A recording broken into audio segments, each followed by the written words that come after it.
تو ناظم تعلیمات کہنے لگے حضور آپ کو بھی سبق دینے ہیں؟ فرمایا نہیں حضور آپ تو کتنے کتنے گھنٹے اسباق پڑھانے کے شوقین ہیں. تو آپ فرمانے لگے تم مجھے سبق نہ دو تم مجھے بچے دو. حضور کون سے؟ فرمایا لائق لائق سارے رکھ لو, نلائق سارے مجھے دے دو. جتنے نلائق ہیں نا نلائقوں کو میں پڑھاؤں گا, مجھے کہہ لینے دو یار, مجھے کہہ لینے دو, میرا دل کرتا ہے میں کہہ دوں. نبی پاک نے بھی فرمایا ہے جو کبیرہ گناہ والے ہوں گے قیامت والے دن میری شفاعت کے نیچے ہوں گے. میری شفاعت کبیرہ گناہ والے لوگوں کے لیے ہوگی. کبائر جب سے دیکھا ہے نا لباس بشری میں تمہیں, ہر فرشتے کی یہ خواہش ہے کہ وہ انسان ہو جائے, اور میں کسی شخص سے بیزار نہیں ہو سکتا, ایک ذرہ بھی تو بیکار نہیں ہو سکتا. اس قدر پیار ہے انسان کی خطاؤں سے مجھے.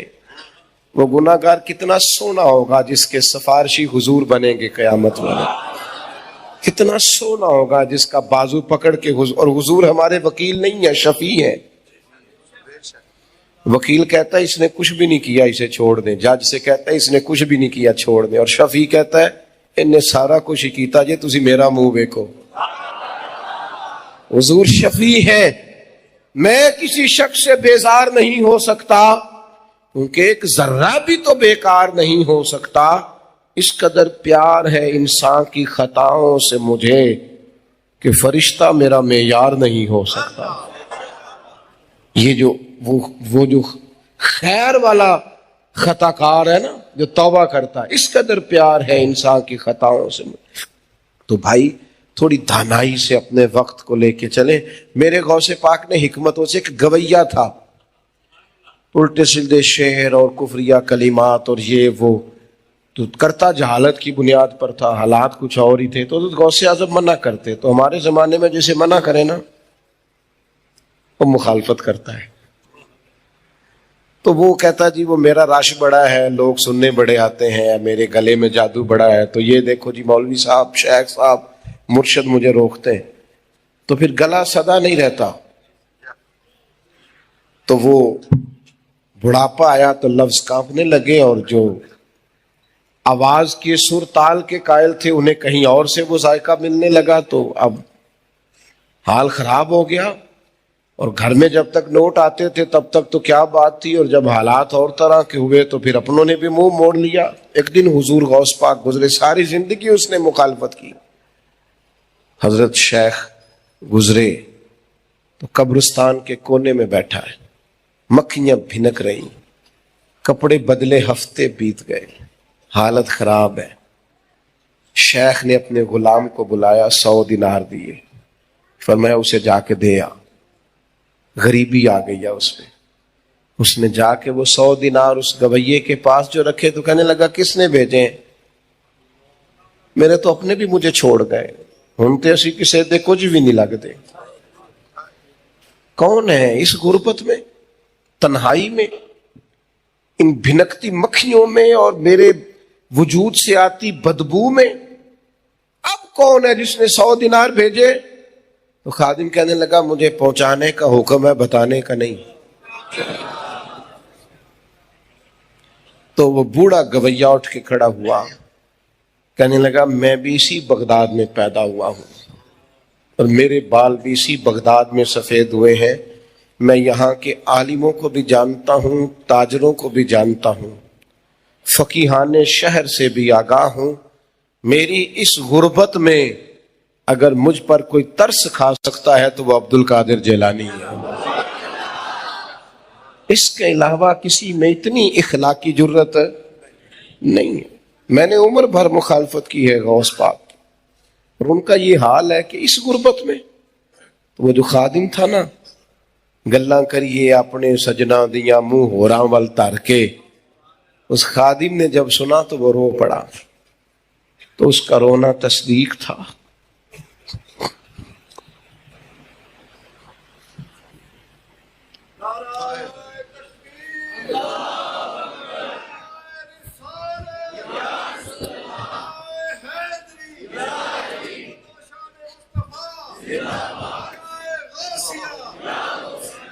اس کا رونا تصدیق تھا کہ بات میرے پیر کی ہو رہی ہے، میرے مرشد کی بات ہو رہی۔ غوث اعظم سبق پڑھا رہے تھے تو وہ گویا آگے کھڑا ہو گیا اور کہنے لگا میں نے عمر بھر آپ کی مخالفت کی ہے، آج سمجھ آئی ہے۔ اسی منصب پر بیٹھے ہو جس منصب پر مدینے والے رسول اپنی امت کے علماء کو بٹھانا چاہتے ہیں، جہاں سرکار چاہتے ہیں کہ لوگ بیٹھیں۔ میرے بھائیوں، دانائی، تدبر، حکمت، یہ سرکار بغداد کو اللہ تعالیٰ نے بڑا وافر حصہ عطا کیا تھا۔ جلد باز نہ بنے، فیصلے جذباتی نہ کریں، رائے دینے میں تیزی نہ دکھائیں۔ آپ اپنے بزرگوں سے فیض یاب ہوں، حکمتوں کو سمجھیں، تقاضوں کو سمجھیں، حالات کو سمجھیں۔ ہم امت مسلمہ جہاں آ کے کھڑے ہو گئے تو ایسے ہے جیسے گمسان کا رن پڑا ہوا ہے، کوئی کیا کہہ رہا ہے، کس سے کہہ رہا ہے، کوئی سمجھ نہیں آ رہی، اور باہر سے کوئی فتنہ لینے جانا ہی نہیں پڑتا، ہر فتنہ اندر سے ہی اٹھتا چلا جاتا ہے۔ اب زیادہ وقت آیا ہے کہ ہم اپنے بزرگوں کے طریقوں کو سمجھیں، بے حکمت زندگی نہ گزاریں، تھوڑا سا ٹھہرنا سیکھیں، تھوڑا وقت دینا سیکھیں، تھوڑا سا حالات کو سمجھیں۔ آپریشن کراتے وقت تھوڑی دیر کے لیے درد تو ضرور ہوتا ہے، اور وہ درد بڑا فائدہ مند ہوتا ہے، وہ بعد میں ہمیشہ کے لیے آسانی کرتا ہے۔ وہ ہو تو جاتا ہے، جو واہ ویلا کرتا ہے اس کا بھی ہو جاتا ہے، اور جو چپکے سے درد سہ لیتا ہے اس کا بھی ہو ہی جاتا ہے۔ اس واہ ویلے کو چھوڑ دیں، شور کو چھوڑ دیں، شدت کو چھوڑ دیں، اور اپنی زندگی سے شکووں کو چھوڑ دیں۔ میرے حضور قبلہ عالم رحمت اللہ علیہ فرمایا کرتے تھے، زندگی میں تمہیں کبھی بھی ناکامی ہونا تو سب سے پہلے یہ دیکھنا کہ تمہاری اپنی غلطی کہاں کہاں ہے، تم کہاں کہاں بھولے ہو، سست ہوئے ہو، غافل ہوئے ہو، کہاں کہاں تم نے کمزوری دکھائی۔ اور میں نے کم از کم یہ تجربہ ہمیشہ کیا ہے، جہاں بھی کہیں محسوس ہوا کہ یہ معاملہ بگڑا ہے تو تلاش کرنے سے اپنی غلطی وہاں مل گئی کہ یہاں ہم سے بھی، یہاں کر کے ہم بھی بھولے ہیں، ایسا نہیں تھا، کہیں نہ کہیں ہم سے بھی خطا ہوئی ہے۔ اور جو لوگ اپنی خطاؤں کو سمجھنے لگ جاتے ہیں، حضرت مجدد الفسانی مکتوبات شریف میں فرماتے ہیں خوش قسمت ہے جسے دیدے قصور نصیب ہو، جسے اپنی غلطیاں نظر آنی شروع ہو جائیں، وہ سیاںا بندہ ہوتا ہے، اس کے لیے اصلاح کا موقع پیدا ہو جاتا ہے۔ قرآن مجید میں اللہ تعالیٰ نے نبی پاک صلی اللہ تعالیٰ علیہ وسلم کا امت کے ساتھ جو حساس رشتہ ہے اس رشتے کو بیان فرمایا۔ کبھی اماں یہ بات کہتی تھی نا کہ میرا بیٹا روٹی کھا لے تو میرا پیٹ بھر جاتا ہے، تو لوگ اسے ایک اچھا ادبی جملہ کہتے تھے، شعر و شاعری کے ذوق پر پورا اترنے والی بات سمجھتے تھے، لیکن سمجھتے تھے شاید حقیقت سے دور ہے۔ والد اگر کہتا تھا نا کہ میرا بیٹا بڑا ہو گیا ہے، کسی جگہ کامیاب ہو گیا ہے، تو میری صحت اس سے بہتر ہو گئی ہے، قد میرا بڑھ گیا ہے، تو لوگ کہتے تھے افسانوی باتیں۔ لیکن جب ہم نے قرآن مجید پڑھا تو ایک عجیب انفرادیت اللہ تعالیٰ نے بیان فرمائی، فرمایا لَقَدْ جَاءَكُمْ رَسُولٌ مِّنْ أَنفُسِكُمْ، میں نے نا تمہیں میں سے ایک رسول عطا فرمائے۔ آپ لوگ بولے نہیں جی، باہر والے دوست بھی بس اب ماشاءاللہ سب کچھ ٹھیک ہے، یہ سامنے والے دوست کبھی بیٹھ جائے نا تو بڑی پریشانی حل ہو جائے۔ اللہ کرے ہمیں موبائلوں کے علاوہ بھی کوئی کام آئے، آمین تو کہہ دیں۔ تشریف رکھیں، بیٹھ جائیں پیارے بھائی، بیٹھ جائیں، ویڈیو کافی لوگ بنا رہے ہیں، آپ کو دے دیں گے، اللہ خوش رکھے، تشریف رکھیں، آپ لوگ بھی بیٹھ جاؤ، شہزادے تشریف رکھو گے تو پچھلوں کو آسانی ہوگی۔ اللہ تعالیٰ آپ کو سلامتی عطا فرمائے۔ جس نے موبائل بنائے تھے اس نے کب یہ کہا تھا کہ کبھی جیب میں نہ ڈالنا؟ فون سننے کے لیے بنائے تھے، اس کو نفسیاتی مسئلہ تو نہ بنائے۔ کہیں چائے نہیں پی پاتے، کہیں بیٹھ نہیں پاتے، کہیں بات نہیں کر پاتے، گاڑی سے ویڈیو شروع ہوتی ہے، پورے بھی تھکے ہوئے ہوں تو ٹانگ نہیں سیدھی کر پاتے، تکلیف ہوتی ہے، اس لیے کہ 20 کیمرے چل رہے ہیں، کچھ نہیں آپ کر سکیں گے، صرف ایک فوٹو رہ گئی ہے۔ پرانے لوگ تھے وہ کہتے تھے دل میں سجا رکھی ہے تصویر یار،